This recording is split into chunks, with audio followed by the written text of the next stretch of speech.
Kita awali informasi hari ini dari 6 orang tewas mengenaskan dalam peristiwa kebakaran rumah di Kabupaten Jeneponto, Sulawesi Selatan. Keenam korban kebakaran merupakan satu keluarga.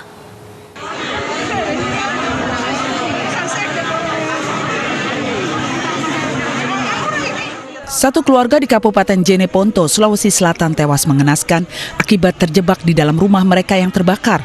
Peristiwa naas ini menimpa keluarga Deng Tongang di Kampung Buloe, Desa Bonto Matene, Kecamatan Turatea. 6 orang yang meninggal dunia karena tak dapat menyelamatkan diri saat terjadi kebakaran yakni Daeng Tongang dan istrinya, Daeng Chini. Anak dan menantunya bernama Yusuf Tompo dan Sri Damayanti, serta cucu berusia 7 tahun bernama Bian dan King Yusuf yang baru berusia 7 bulan. Peristiwa kebakaran rumah yang dialami keluarga Daeng Tongang terjadi pada Selasa malam sekitar pukul 23.45 waktu Indonesia Tengah. 1 jam kemudian api bisa dipadamkan oleh pihak damkar dan warga setempat. Terus api itu sudah membesar. Cuma kita tidak dengar ada suara minta tolong. Kita tahu bahwa ada korban jiwa setelah api dipadamkan. Terus kita dapat di bagian dapur semua kayaknya terjebak dengan api.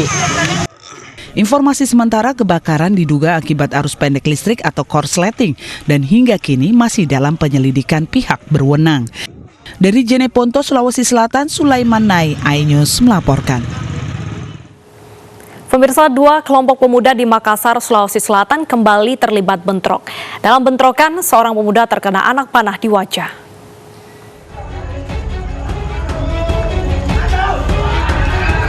Tawuran antar pemuda kembali terjadi di Jalan Sabutung, Kota Makassar, Sulawesi Selatan. Dengan menggunakan batu dan panah, kedua kelompok saling serang. Bentrokan terjadi diduga disebabkan dendam lama antar pemuda Jalan Cabaya dengan pemuda Jalan Bolu. Seorang pemuda terluka di bagian mata akibat terkena anak panah. Usai bentrokan, sejumlah ibu-ibu histeris saat polisi mengamankan pelaku tawuran. Alhamdulillah bisa dibubarkan oleh anggota kita, dan memang kemarin ada informasi bahwasanya salah satu masyarakat terkena busur di matanya yang sempat viral. Bentrokan antar kedua kelompok pemuda terjadi untuk kedua kalinya dan polisi masih menyelidiki penyebab tawuran. Untuk mengantisipasi tawuran susulan, Polres Pelabuhan berjaga-jaga di lokasi. Dari Makassar, Sulawesi Selatan, Adi Dari Sunggu, iNews melaporkan. Hanya karena dipicu masalah sepele, sopir angkot dan pengendara mobil pribadi terlibat adu jotos di Jalan R.E. Marta Dinata, Tanjung Priok, Jakarta Utara. Keduanya juga saling merusak kendaraan masing-masing.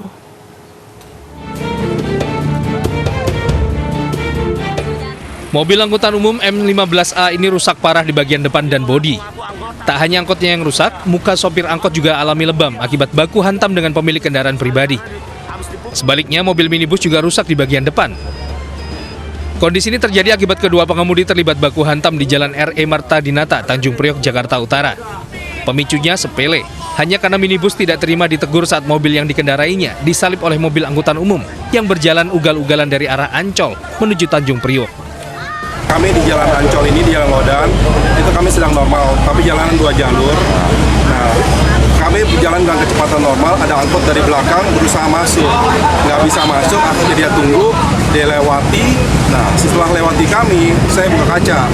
Saya buka kaca dalam kecepatan dia tinggi. Saya buka kaca, saya ada pukul mobilnya, tapi kesenggol spionnya juga. Saya bilang, Mas, bawa mobil pelan-pelan. Dia posisi sebelah kiri, saya minta udah ngasih lampu sen dikit doang, ngeliat sama dia disosor terus, ya kan, disosor terus sama dia. Terus saya berusaha ngambil ke kanan, di tikungan itu, di tikungan yang pas belokan lagi, disosor. Rupanya dia mungkin emosi, kaca mobil saya ininya, spionnya saya digedik sama dia, dar, penumpang saya ada saksinya. Sampai penumpang saya ketakutan karena perempuan semua penumpang saya. Beruntung aksi baku hantam berhasil dilerai warga yang berada di lokasi. Selanjutnya, petugas kepolisian yang tiba membawa kedua kendaraan ini ke kantor unit Laka Lantas wilayah Jakarta Utara. Selain itu, kedua pengendara turut diamankan untuk dimintai keterangan. Dari Jakarta, Sofyan Firdaus, iNews melaporkan. Kesal tak diberi uang untuk membeli narkoba, warga Palembang, Sumatera Selatan nekat membakar rumah. Api yang membesar, merembet dan menghancurkan 17 rumah lainnya.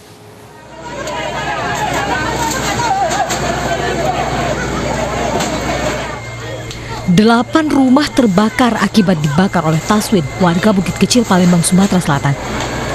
Taswin yang kecanduan sabu-sabu kesal karena tidak menjumpai ibunya saat ia pulang untuk meminta uang.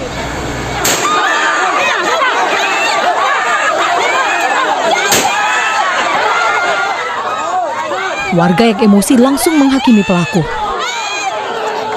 Aksi warga baru berhenti saat petugas dari Subdit Jatanras Polda Sumatera Selatan melepaskan tembakan peringatan. Saat diperiksa polisi, pelaku pembakaran mengaku hanya berencana untuk membakar sprei kasur di rumahnya. Ia tidak mengetahui api akan membesar dan melahap 18 rumah lainnya. Kesel mama dak kate itu hilap jadi Pak terbakar. Kenapa hilap? Kesel? Iya dak dikasih ya Bu. Mau minta duit sama mama? Iya. Terus kesel dak dikasih itu, mama Iya. ada? Dak kate mamanya. Untuk apa duit? Untuk nyabu Pak. Sudah lama pakai sabu? Lama Pak. Kecanduan gitu? Iya Pak. Ya, kami sudah sempat untuk melakukan klarifikasi bahwa yang bersangkutan pengguna sabu-sabu ya. Dari hasil pemeriksaan polisi diketahui pelaku sudah 3 kali melakukan hal serupa karena ketagihan narkoba. Dari Palembang, Sumatera Selatan, Firdaus iNews melaporkan. Komplotan pencuri emas di Batu Bara, Sumatera Utara berhasil kabur. Padahal aksi pencurian ini sempat dihadang warga.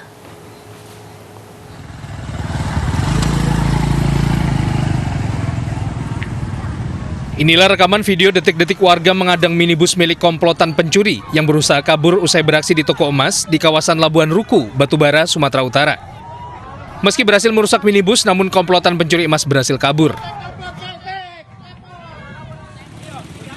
Sadar kendaraan telah dikenali, komplotan pencuri lantas meninggalkan mobil mereka dan kabur membawa hasil curian. Sementara pemilik toko mengaku aksi pencurian dilakukan lebih dari 1 orang. Modus pelaku adalah membeli emas untuk mengalihkan perhatian saat pelaku lainnya beraksi menggasak emas dengan merusak lemari penyimpanan. Kita mau beli 5 orang, jadi 2 orang yang transaksi jual beli sempat jadi beli sebanyak nilai 800.000 lah. Jadi yang 2 orang di sini, jadi yang 2 orang nilai yang bekerja. Nah, terangkat. Dicongkel gitu Pak? Iya, dia pakai pisau. Saat ini polisi telah mengamankan kendaraan yang ditinggalkan para pelaku. Polisi juga tengah memburu pelaku yang berhasil kabur. Dari Kabupaten Batu Bara, Sumatera Utara, Fadli Pelka, iNews melaporkan. Ya pemirsa dan juga Wilson, toko emas ini memang kerap menjadi sasaran empuk bagi perampok karena memang harus dibutuhkan pengaman ekstra ya agar nantinya tidak menjadi korban pencurian. Betul sekali, apalagi saat ini umumnya biasanya yang jualan toko emas itu ada di jalan-jalan besar yang mudah untuk aksesnya, betul sekali. Nah, pemirsa kita akan tanya langsung seperti apa kronologinya. Kita sudah bergabung bersama Ibu Nur Hayati yang merupakan pemilik toko emas Asia Haji Muda. Selamat siang Ibu Nur Hayati. Selamat siang. Baik, Ibu bisa diceritakan Ibu seperti apa saat itu kronologi saat emas milik Anda ini diambil dari toko Ibu? Ya, pertama 2 orang datang seperti suami istri. Badannya besar-besar, suaminya besar, istrinya besar, tinggi lah. Itu dia beli emas, yang 1,5 gram, yang 1,072. Setelah itu dia bisa kuatkan dalam satu surat buat namanya RAN, satu lagi Cinta. Dia menyebutkan saya dalam keadaan membuat surat, temannya satu lagi datang tapi itu bikin kompokan dia itu rasa. Orangnya besar tinggi juga, agak tampan, hidungnya agak maju sedikit, rambutnya cepat, orangnya tegap tinggi yang satu lagi. Nur Hayati, ya. Jadi berapa total emas Anda 5 yang dirampok? Emas tidak dapat diambilnya. Artinya berhasil gagal gitu ya Bu ya? Gagal.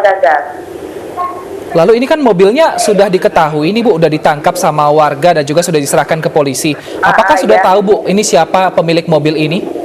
Enggak tahu. Belum. Baik.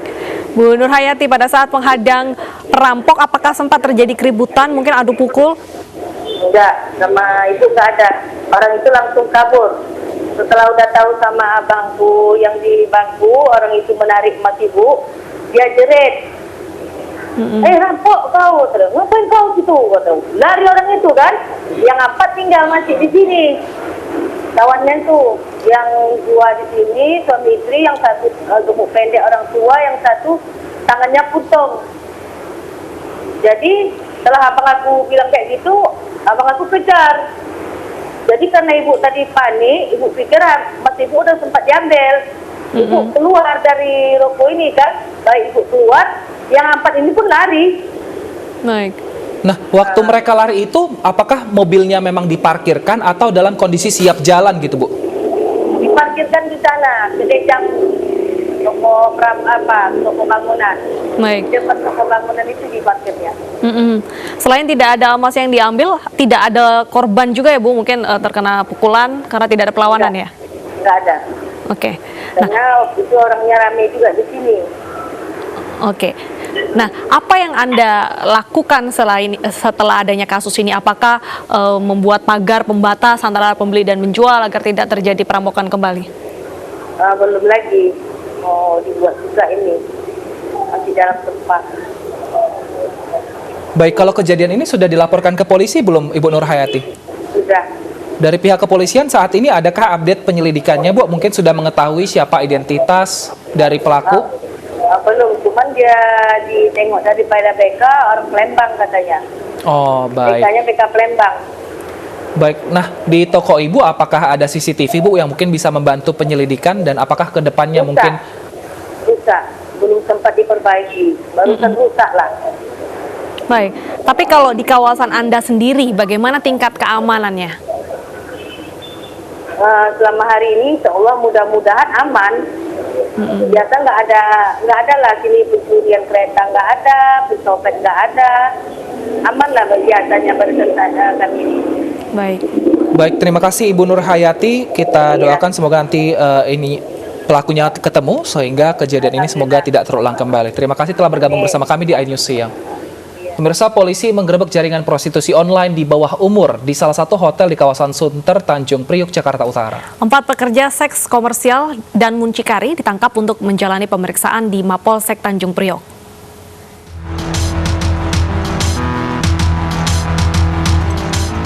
Petugas kepolisian yang menyamar meringkus seorang muncikari yang mempekerjakan anak di bawah umur sebagai pekerja seks komersial di salah satu hotel di Sunter, Jakarta Utara. Petugas juga amankan 2 unit handphone yang dipakai untuk transaksi online bersama sejumlah pelanggan. Sementara 4 PSK di bawah umur diamankan saat sedang melakukan transaksi dengan pelanggan di dalam kamar hotel.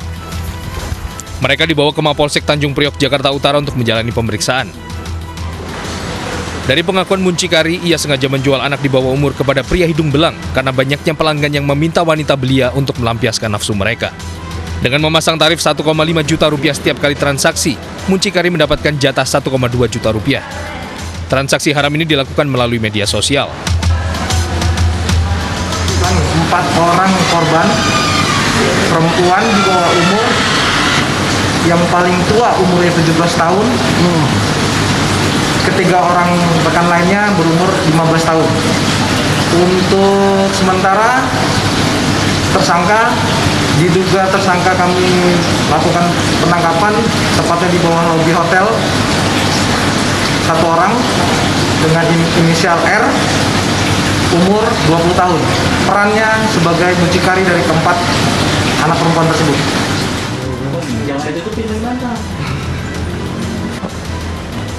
Atas perbuatannya, si muncikari terancam pidana penjara di atas 9 tahun dan denda hingga 1,8 miliar rupiah.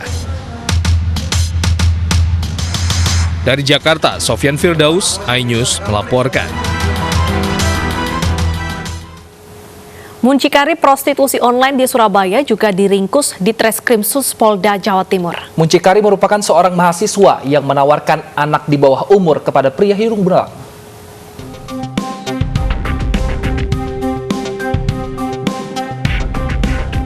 AP, 21 tahun, warga Tambak Rejo Waru Sidoarjo, hanya bisa tertunduk malu saat digelandang jajaran Ditreskrimsus Unit 4 Subdit Siber Polda Jawa Timur. Ia diringkus akibat menawarkan gadis di bawah umur kepada pria hidung belang. Pelaku memasang tarif 1 hingga 2 juta rupiah untuk sekali kencan. Pelaku menjajakan korban melalui media sosial dan mengunggah konten penawaran jasa prostitusi di bawah umur. AP ditangkap di rumahnya di kawasan Tambak Rejo, Waru, Sidoarjo setelah akun miliknya dilajak tim Cyber Patrol Polda Jatim. Cara dia melakukan, kemudian dari beberapa barang bukti yang kita sita, yang kita amankan dari handphonenya, kita masih kembangkan. Ya, kita berharap kejadian ini bisa kita hentikan karena mengeksploitasi anak di bawah umur itu perbuatan yang sungguh di luar batas kemanusiaan. Dari tangan tersangka, polisi mengamankan barang bukti berupa ponsel serta foto-foto aktivitas chat di media sosial. Pelaku dijerat Undang-Undang ITE dengan ancaman hukuman 6 tahun atau denda 1 miliar rupiah. Dari Surabaya, Jawa Timur, Rahmat Ilyasan, iNews melaporkan. Pagi tadi, Presiden Joko Widodo sampai artis Raffi Ahmad divaksin COVID-19 dosis kedua. Kami hadirkan informasi selengkapnya usai jeda berikut.